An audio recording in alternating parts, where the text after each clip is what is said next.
The bhiksus of the kingdom of Kyuchanmi were quarreling amongst themselves for feudal reasons. The feelings of anger increased and they were split into two groups. An end to the schism was attempted, but after 3 months there was no success.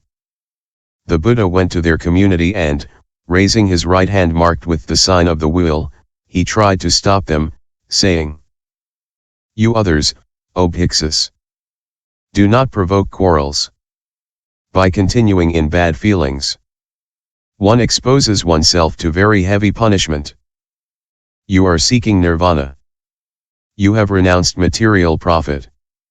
You are living in the holy Dharma, why are you quarreling?" In worldly people, quarrels may still be excused. But among monastics, how can they quarrel?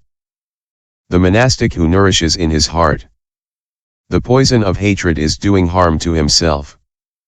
It is like fire, flashing forth from a cold cloud which burns the body. The bhiksu said to the Buddha, "Let the Buddha, the teacher of the Dharma, remain humble and silent. Alpatsakas tusnam hudastasthatu. As for us, we cannot remain silent when we are attacked." Persuaded that these men could not be saved, the Buddha rose up into the sky in the very midst of the assembly and went away. He entered into a forest and there entered into meditative stabilization of tranquility. The sin of anger is so serious that it happens that one no longer accepts the words of the Buddha. This is why anger must be chased away and patience cultivated. Besides, by cultivating patience, one easily obtains loving kindness and compassion. Thanks to these, one reaches Buddhahood. Question. Patience is a fine quality among all the qualities, but there is a case where it is impossible. When a person of little worth looks you up and down and treats you fearfully, then patience is not called for. Answer. When a person of little worth looks you up and down and treats you fearfully, you are tempted to not endure him. However, the sin of impatience is more serious than the insult. Why? Because the impatient person is scorned by the saints and by honest people, whereas the patient person is scorned only by common people. Of the two despisals, better to be despised by the ignorant than by the saints. Why? The ignorant scorns what is not despicable, namely, patience, whereas the saint despises that which is despicable, namely, impatience. This is why one should practice patience. Furthermore, even without practicing generosity or rapture, the patient person always attains marvelous qualities. He is reborn among the gods or among men and later will attain Buddhahood. Why? Because his mind is gentle and tender. Furthermore, the bodhisattva says to himself, "The person who is tormenting me today is concerned with destroying my patience. Not only do I have his scorn, his curses and his irons to suffer, but if I lose patience, I will also fall into the hell of burning iron walls and earth where I will suffer immense pain. The burns that I would suffer would be indescribable." This is why the bodhisattva is aware of his nobility, even if the ordinary man treats him scornfully. If he resisted and stood on his own dignity, his self-love would be satisfied but he would be base. That is why he should be patient. Furthermore, the bodhisattva says to himself, "Since the first time that I made the resolution, I have sworn, in the interest of others, to heal all their mental sicknesses. Today, this man is sick with anger. I want to cure him. Would he be calmed if I added my own sickness to his, in other words, if I wanted to cure his anger by means of my own anger? The master physician cures all illnesses.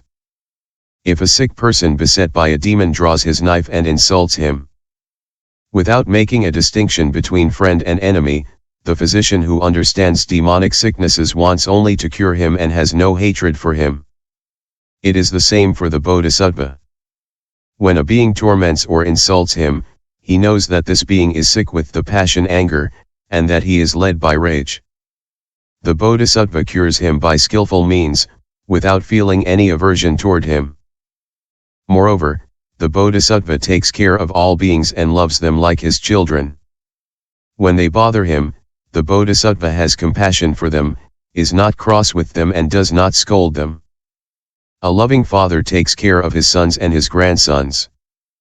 They are young and have no discretion, and sometimes they insult and beat their father disrespectfully and fearlessly. But their father pardons these young fools, and his love for them only increases. Even though they have done wrong to him, he is not annoyed and does not hate them. The bodhisattva's patience is like that. Moreover, the bodhisattva says to himself, "If beings persecute me, I must endure it.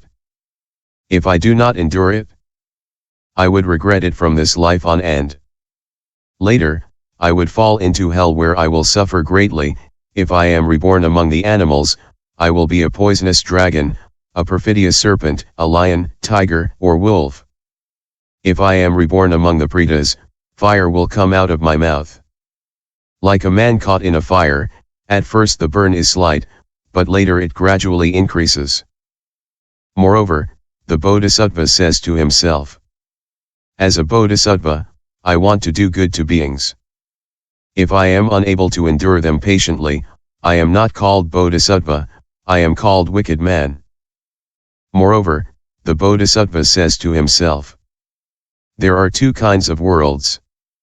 The world of animate beings and the world of inanimate beings. From the time of my first resolution, I have sworn, in the interest of beings, to withstand the torments coming from inanimate beings, stones, trees, wind, cold, heat, water and rain without impatience. Today, it is this animate being that attacks me. I must endure it.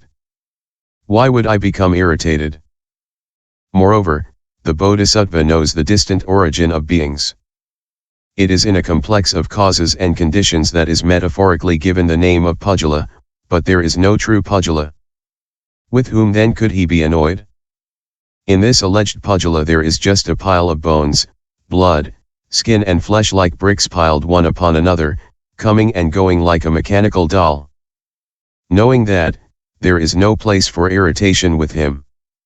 If I am angry, I am a fool and will suffer the punishment myself.